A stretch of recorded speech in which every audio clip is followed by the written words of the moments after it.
Hello everyone. In this video, we are going to see how to perform a linear regression with help of a Boston dataset or by referring to Boston dataset. For this, we require few library functions like pandas, numpy, matplotlib, sklearn, seaborn, etc. So I imported all these libraries. One important thing that I imported from sklearn is this linear regression model or linear underscore model. We are importing this linear regression model library function. Then next is import the dataset or refer to the dataset. So we can import or we can refer to the dataset with the help of pandas libraries, or directly we can import our Boston data with help of datasets.load Boston function. So our dataset is present now in this variable dataset as well as this Boston. So I'm going to refer dataset at a few places and at few places Boston, but preferably to perform the operations I am going to refer this Boston. Just to display the data, to visualize the data, we can refer to this dataset. It is up to you, or rather you can refer Boston also. So this is the dataset description. So dataset description gives the details of the data like column wise description. You can refer to it at any time. To display a few rows of the data, I referred to this head function. So dataset.head will give you a few rows, for rather 5 rows to be printed. And here now we are going to see the keys of our dataset. So you can see there are few keys referred here. Now what this key means? Here I stored this feature names as all the column names except the price column, which is one of the dependent variable, and all other are independent variables. So feature names are all other columns except price. So price column I am referring as a target, because we are going to predict the price. So our target is price column. Now here, as you can see, we need to split the data, or since linear regression refers to a line function, we need the equation y is equal to mx plus c. So here our y is our target, that is the house price that we want to predict, and x is our features that we are going to refer to predict the price. You can refer to a single feature or you can refer to multiple features as per the need. So here df underscore x refers to the multiple features or the features, other features than price, and y is the price, which is one of the dependent variable, and x is an independent variable.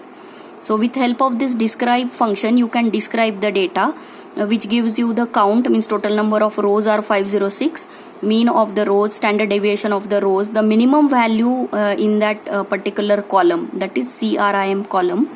So you can get these values with help of this describe function. Now next is you can describe y as well as x. So since this is describing x, means it is describing all other columns than the price. So this df underscore y describes the y column, that is price column. So again it has 506 number of rows, mean is 22.53, and other details of our price column.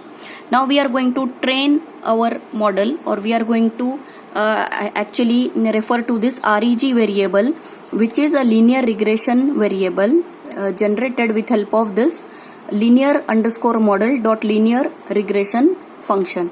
So we are having this function in our library, one of the library. So we are going to refer to this variable now, reg, as a linear regression variable. Now next part is we need to split our data into training data and testing data. So here this x underscore train, x underscore test, y underscore train, and y underscore test. These are 4 variables that we are going to refer for training and testing of our data. We are going to refer to this train test split function, and this function takes these parameters, which is our df underscore x, which is our independent variable, and y, which is a dependent variable. Then we are splitting it as a 67% and 33%. That is 67 and 33%. You can have 80-20 split also, but here I am referring to 67 and 33. Now we are going to fit our model, or we are going to train our model on trained data. So reg.fit function takes 2 argument, the values, train values for x and train values of y. So now our model is being trained. This line gives that our model is trained. Now we are going to print the coefficient values, regression coefficient values. You can print the coefficient values with help of this reg.coef function. So this gives the coefficient values, which means the estimated coefficients for linear regression model. We are going to print the weights for each feature or column of our model. These are the weights of each column that is that are printed. You can see we are having total 14 columns. So for 14 columns these weights are being printed. Then next is, now we are going to test our model. The model is trained and we have 33% our test data and 67% our trained data. So on 67% of data our model is trained now.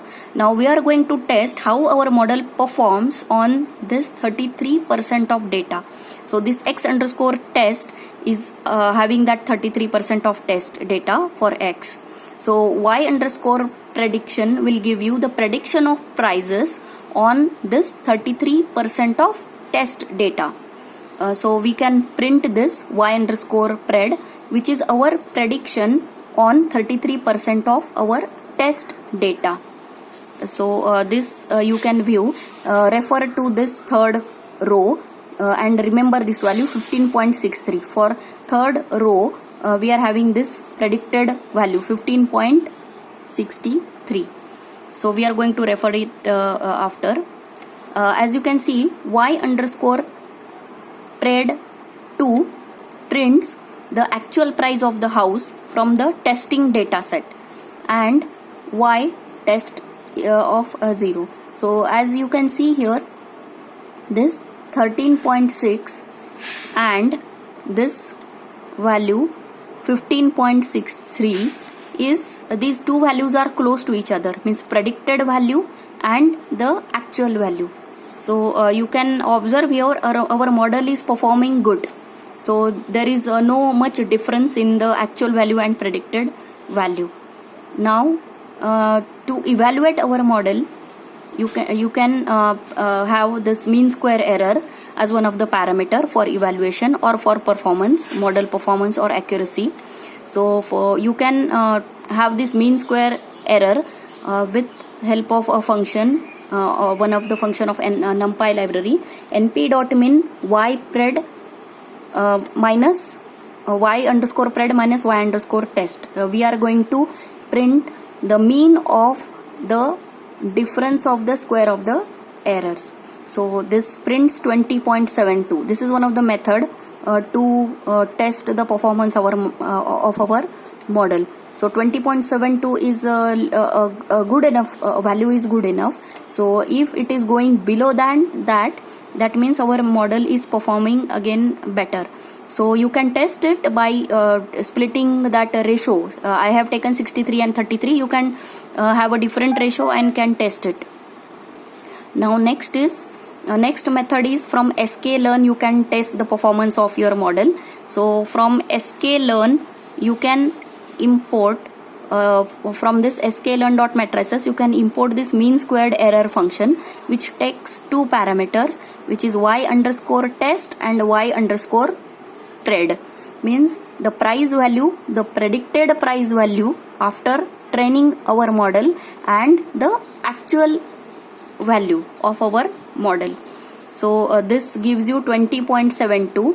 So you can observe here two values are exactly same. So you can refer to any one of the function which is available in sklearn or in NumPy. Thank you.